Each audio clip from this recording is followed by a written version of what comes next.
Okay, so now let's understand a few more navigations.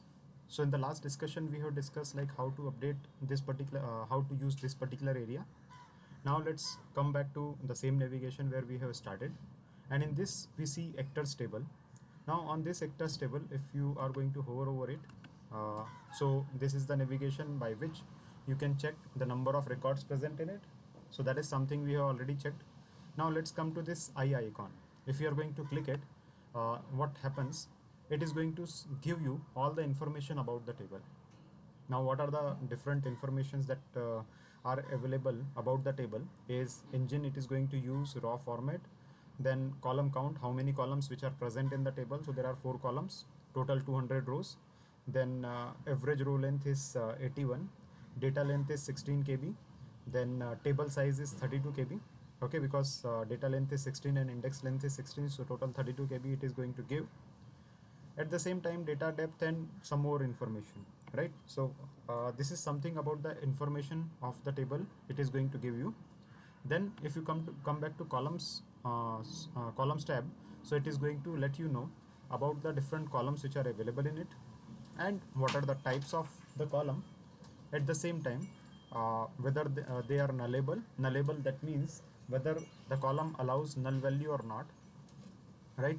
Then it is going to give you information about the character set which it supports, and at the same time it is going to give you information about the privileges, like on this record select, insert, update or references are allowed or not. And in the last few discussions, we have seen that the first field, which is actor id. So even if when you are going to insert a new actor id, or you are going to insert a new actor id, and if you are leaving that field blank, even after that, that was automatically populating with a new number. So we have seen in 2001, after 2001 we left the field blank and added test1 and test1. Still, the actor id become 2002 and 2003 in the next insertion. So automatically it was picking up because it is auto increment declared here. Okay, so this is about columns available in the field. Now if you want to understand if there are any indexes which are created on the table, so you can come to indexes table. After coming back to indexes table, you can see there is a primary key on actor id. We will understand what is primary key. Then last name is also a key here. All right.